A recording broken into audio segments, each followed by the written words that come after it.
In today's conversation, I want to talk to you about the IRS Audit Reconsideration procedure rules. And this is really important because when you have an audit from the IRS, there are things you need to be aware of when it comes to reconsidering the audit decisions. And if you want to fight the IRS, you better really understand what we are talking about when we speak about audit reconsideration. So don't you go anywhere. You're going to love today's conversation. I guarantee it.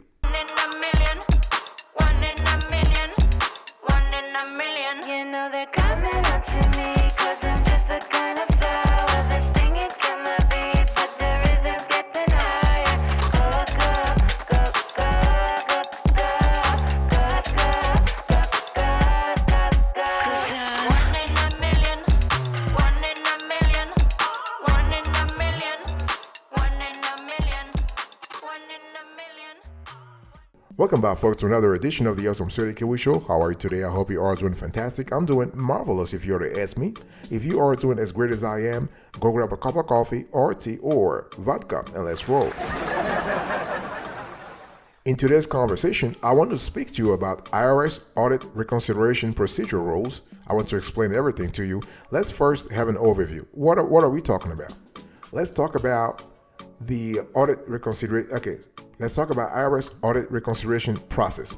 Okay, so the IRS summarizes the audit reconsideration process as audit reconsiderations are requests to reevaluate the result of an audit assessment when a taxpayer disagrees with the original audit determination and the additional tax has not been fully paid. If the tax has not been fully paid, then it is a claim. So basically what this means is that you get audited by the IRS. The IRS determines that you owe some cash. Let's say you owe 10 grand or 5 grand. And so they highlight the reasons why you owe that amount.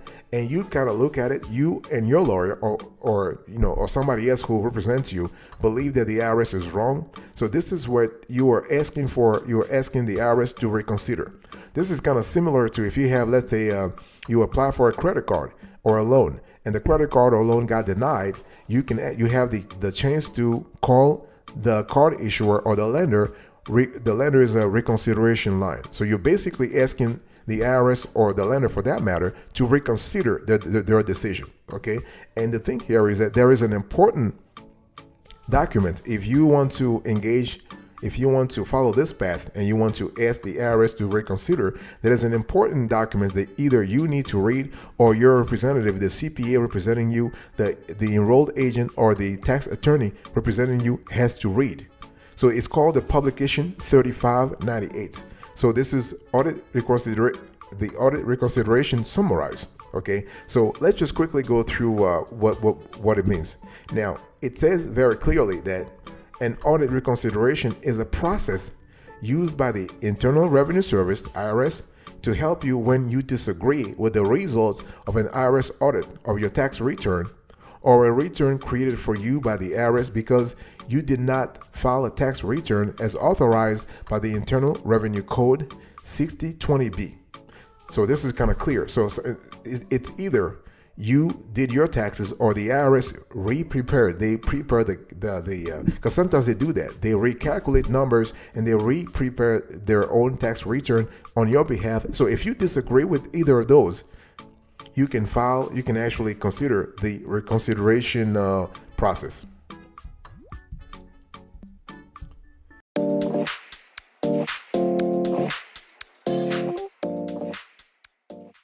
Now let's talk about eligibility. When do you qualify for an audit reconsideration? Because not everybody can qualify. I mean, otherwise it'll be too easy, and the agency will be like, they will just have a lot of work to do. So although the IRS does not have to review or accept your request for audit reconsideration, you can submit a request if you have met all of the following 4 criteria. Remember, it has to be all of the following 4 criteria, not 1, not 2, not 3, all 4 of them. So the tax return in question has been filed. You have new information for the IRS to consider. You haven't paid in full the taxes owed. You can clearly state which part of the audit you are disputing. Let me just repeat those because they're very important. I want to make sure we are on the same page. The 4 criteria must be all met. The tax return in question has been filed. you have no information for the IRS to consider, you haven't paid in full the taxes owed, and you can clearly state which part of the audit you are disputing. So if you meet all of the four criteria, you can send a written reconsideration request to the appropriate IRS office, which is basically this address will be listed in your audit report. A list of addresses and phone numbers of all IRS campuses that manage reconsideration requests is in the IRS brochure if you go to their website. And this is the same brochure that also outlines all of the materials you need to submit with your request. Okay, so when can you file for an audit reconsideration? Well, you can file for audit reconsideration anytime after the audit process has ended, as long as you haven't paid your tax liability. Very important, do not pay. So paying your tax debt is considered an agreement with the IRS audit, so you cannot disagree with an audit by filing a reconsideration after you have paid your tax liability. Okay, so if you're just listening to me right now, do not pay your taxes if you do not pay your tax liability if you disagree with the result of the audit. Remember, an IRS audit can be an overwhelming process, and if you disagree with the IRS determination, it can feel like the end of the world. Luckily, you do have options after an audit decision, and you may be able to have your case reconsidered. Okay, this is really important. So remember, you can request a reconsideration if you did not appear, let's say you did not appear for your audit, you moved and did not receive the audit report, you have no information to show the IRS, or you just disagree outright with the audit assessment.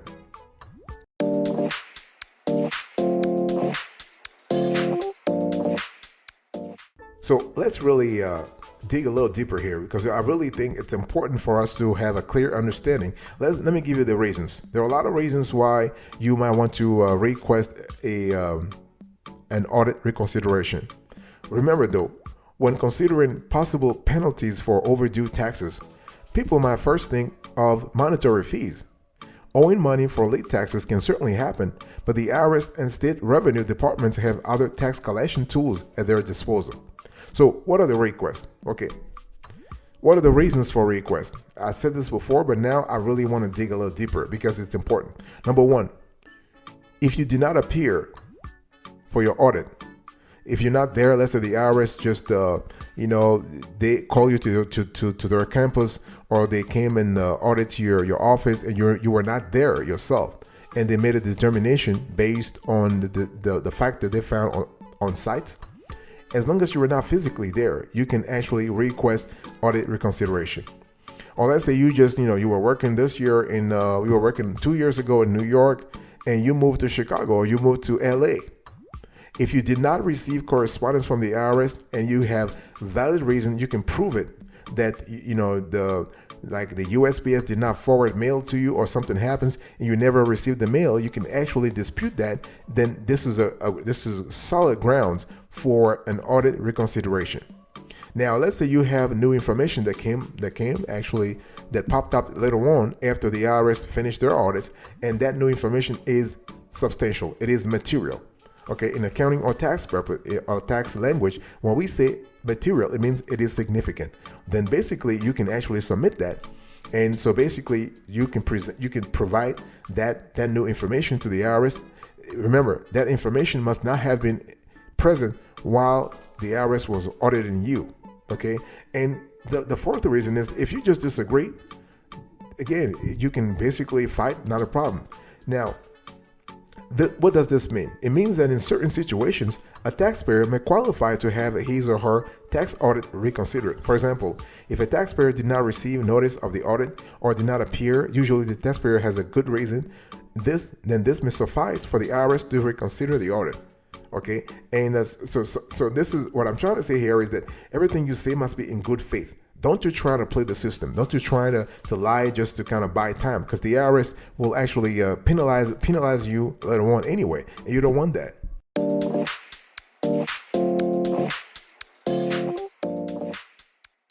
So now let's talk about the steps you need to take for the IRS to reconsider your case. Okay, so here are the steps the IRS requires taxpayers to take if they want the IRS to reconsider an audit.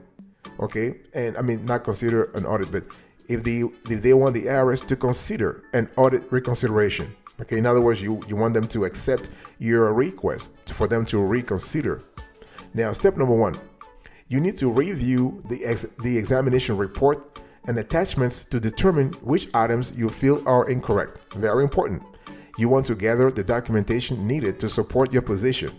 Verify, and this is really key, verify that the supporting documentation is new information that has not been presented before, and ensure that it is for the tax year in question.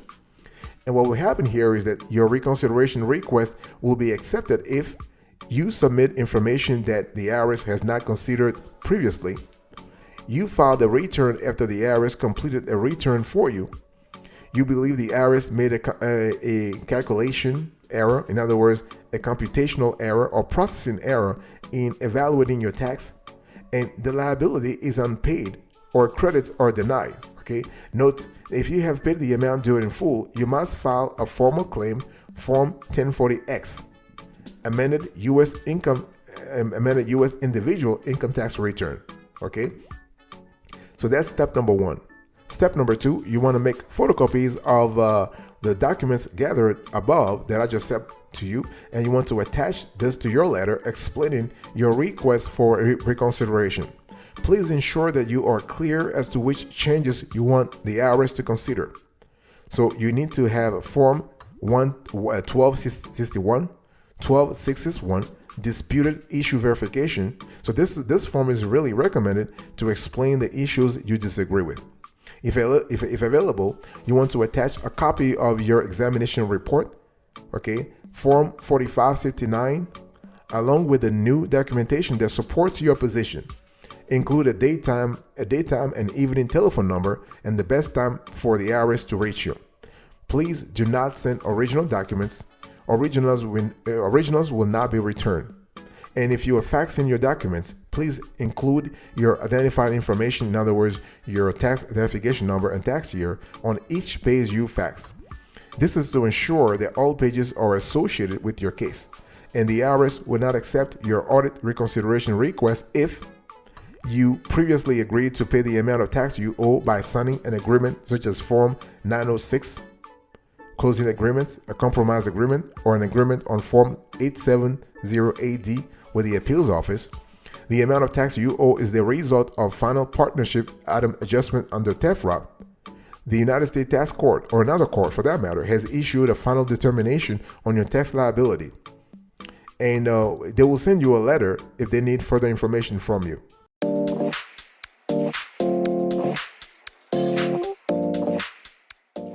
Now, let me give you more information that's very important if you are trying to enter the whole audit reconsideration process here, okay? Now, the thing here is that how long do you have to file for audit? How long do you have to file for audit reconsideration? You have to understand that an audit reconsideration request can be made anytime after an examination assessment has been made on your account and if the tax remains unpaid. So the whole thing is, as long as you don't pay the taxes, you can file a reconsideration at any time, okay? And so all reconsideration requests are first reviewed in the IRS campuses listed in the audit reports, in the audit assessment that you received. And you can call one of the toll-free numbers for the campus to obtain the correct address. And what will happen here is that if a face-to-face meeting is necessary, the campus will transfer to the office nearest you. Okay, and the IRS will never require you to complete a special form. However, Form 1261, disputed issue verification, I just showed you that form before. This form is recommended to explain the issues you disagree with. In other words, you are giving the IRS a chance to hear your case, to understand exactly where you have problems, okay? And the thing is that how long do you have to wait before you receive an answer to your request? It really depends on the backlog, it depends on the workload, it depends on the season. The IRS has said, and they have said this publicly, they strive to timely handle all requests received. Okay, so you should expect to hear from them regarding your reconsideration request within 30 days after submission. Okay, so the thing is, remember, you need to send proof with your request for reconsideration. Okay, in order to have your case reconsidered, documentation must accompany the request. Very important to never forget. Okay, and so the thing is that when the IRS provides any explanation to you, a list of documentation that you submitted will be included with an explanation as to what is acceptable and what is not. Okay, so this is really important to have an idea of basically how you can structure things. And please remember, you don't need to resend information previously submitted, because the IRS has it. They scan, they archive all tax data, all taxpayer data. Okay, so if for some reason it appears that the IRS did not receive previously submitted documentation, you may resubmit that information, but it happens rarely.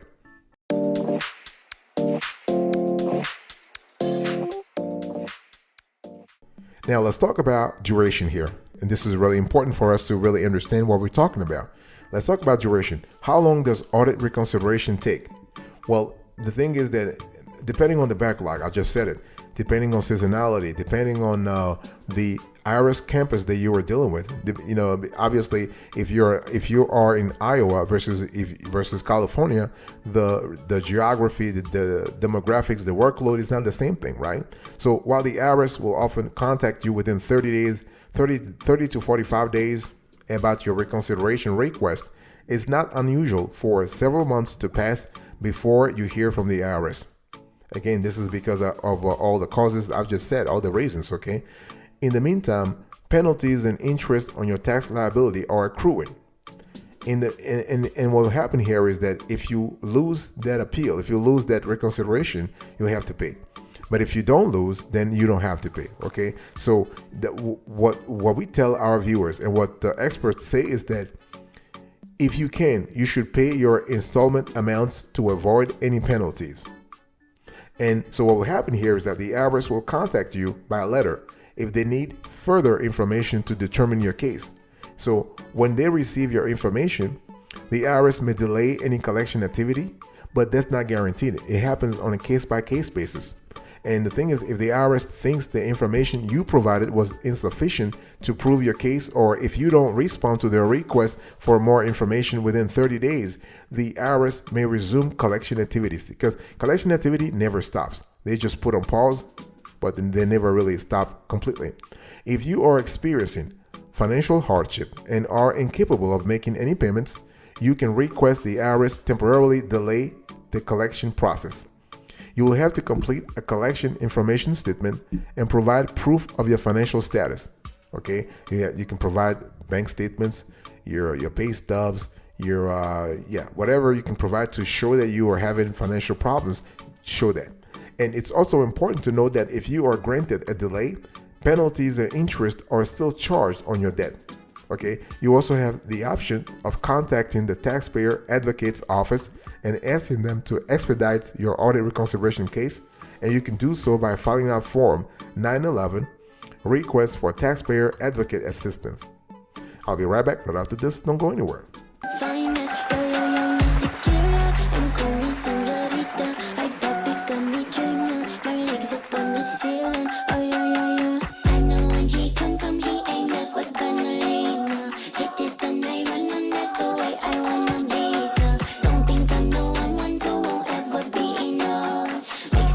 Welcome back, folks, to another section of the Awesome Sweaty Kiwi Show. We're also having a conversation about the IRS Audit Reconsideration Procedure Rules. I'm just explaining everything to you so you have a clear idea of what we're speaking about. So what happens after the audit reconsideration is completed? A lot of things happen. It really depends on your situation. So what will happen here is that the IRS, after reviewing your data, right, they will contact you once its review is completed. So if they accept your information, they may partially reduce or abate, in other words, fully remove the amount of taxes owed. If they determine that your information did not support your claim, you still owe the original amount you were actually assessed. If you wish to further, contest the IRS decision, you can request an appeal. So this actually brings the case another level higher. So after you determine you meet the criteria for an appeal, you may request an appeal by filing a written protest. Okay, so you have to complete your protest and mail it to the IRS address on the letter that explains your appeal rights. Now, one thing that's very important to remember here is that never send your protest directly to the IRS Independent Office of Appeals. This will only delay the process and may prevent appeals from considering your case. So before sending your case to appeals, the IRS examination or collection office that made a tax assessment or initiated collection action will consider your protest and attempt to resolve the disputed tax issues. And if that office, that specific office, cannot resolve your issues, what will happen here is that they will forward your case to appeals for consideration. So this is where it gets interesting, and this is important, where you need to have the right expertise on board if you want to escalate. Because when you come to appeals, you may represent yourself or have a professional represent you. Your representative must be an attorney, a certified public accountant, or an enrolled agent authorized to practice before the IRS. Okay, this is important. Now, if you need more information, you need to see publication 947 for information regarding other individuals who may serve as representatives. And if you want your representative to talk to the IRS without you, you must at that point provide the IRS with a copy of a completed power of attorney. This is Form 2848, power of attorney and declaration of a representative.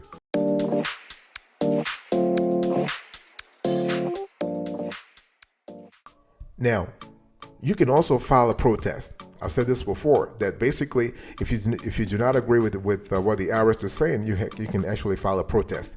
Now, the IRS requires a formal written protest to request an appeals conference unless you qualify under the small case request procedures that basically actually segregates the big cases from the small cases.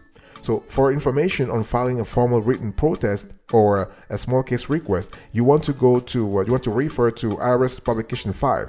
Okay. Now, if you disagree with a lien, levy, seizure, or denial, modification, or termination of an installment agreement, you want to see publication 1660. Now, I really understand those cases can be complicated, so that's why it's always important to either enlist the help of a professional, or if you have questions, you can just put them below. We'll certainly answer you. One thing that's very important to remember is that you must send your formal written protest within the time limit specified in the letter that offers you the right to appeal the proposed changes. And generally, the time limit is 30 days from the date of the letter. Okay. Now, how do you file a small case request? Well, you may submit a small case request if the entire amount of additional tax and penalty proposed for each tax period is $25,000 or less. If you are appealing the denial of a doubt as to liability, what they call the DATL, offer in compromise, the entire amount for each tax period includes total unpaid tax, penalty, and interest due.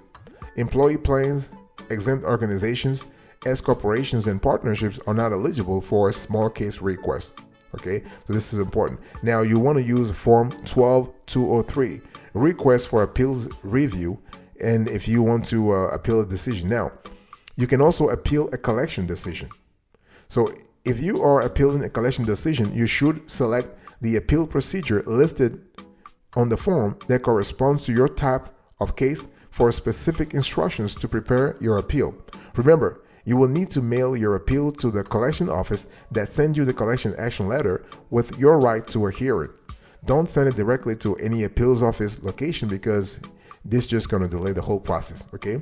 An IRS collection must receive the appeal first in order to process and forward the case file to appeals. Very important.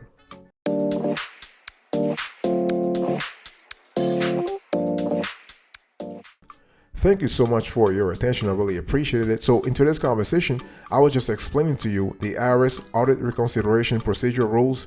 So I gave you an overview. I talked about the eligibility, the reasons, the steps.